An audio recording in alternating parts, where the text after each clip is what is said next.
In the morning, a breaking news report appeared on TV.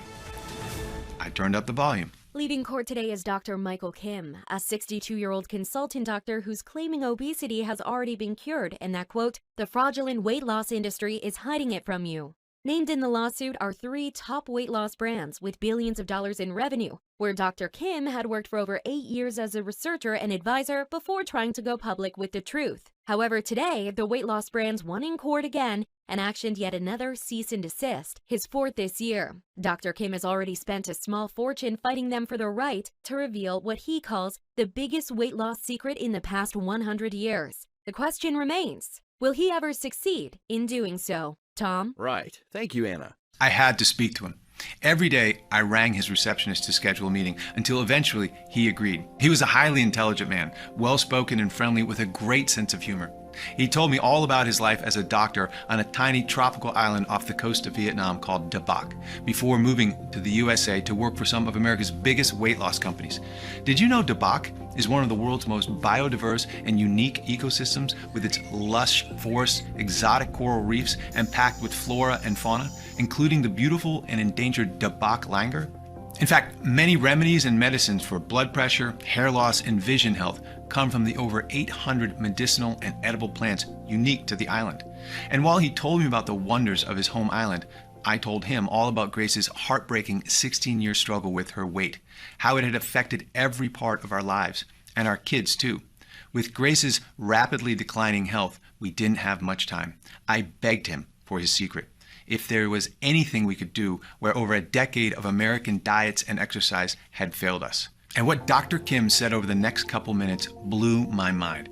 First, understand none of this is Grace's fault, he said. The moment you feel your belly get a little squishy, you're encouraged to eat chicken, broccoli, and rice and do some jogging and squats. Sound familiar? The issue here is from this moment on, you're destined to get fatter, not thinner.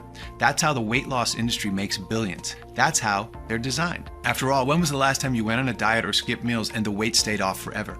Never happened, right? After starting a diet, your fat cells may shrink a little, but soon, after your body enters starvation mode, slows your metabolism and protects itself by holding on to fat. A little-known 2020 study published in the British Medical Journal followed 22,000 overweight people doing popular diets such as Atkins, Weight Watchers, Jenny Craig, and South Beach. After 6 months, they found that nearly all 22,000 participants had rebounded and failed, and 66% ended up putting on more weight than when they started.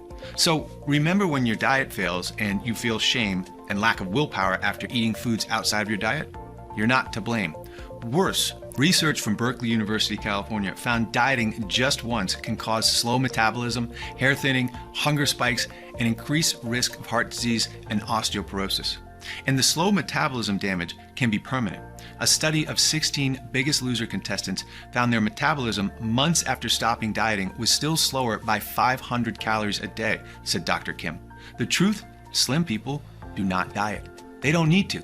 I know that because in just a moment, I'll reveal the identity of the ancient calorie-burning cells that hundreds of clinical studies found are abundant in slim people and almost non-existent in fat people, as well as the quick, exotic method you can do right now to increase them for yourself and take back control over your weight. And exercise? Dr. Kim continued, the average person can only burn 5% of their daily calories through exercise. It's nothing. 2 hours of grueling cycling only burns around 500 calories. So no wonder studies show people eat more after exercise, overestimating how many calories they burn. To prove this, Dr. Church at the University of Louisiana made hundreds of overweight women exercise for 1, 2, or 3 hours a week, and some none at all. You'd expect those who exercise to have lost more weight than those who didn't, right? Well, despite what the weight loss industry wants you to believe, there was no difference in fat loss between those who exercise and didn't. And this is why meal plans, diet food, and workouts are such a cash machine for the $78 billion weight loss industry. They keep you coming back.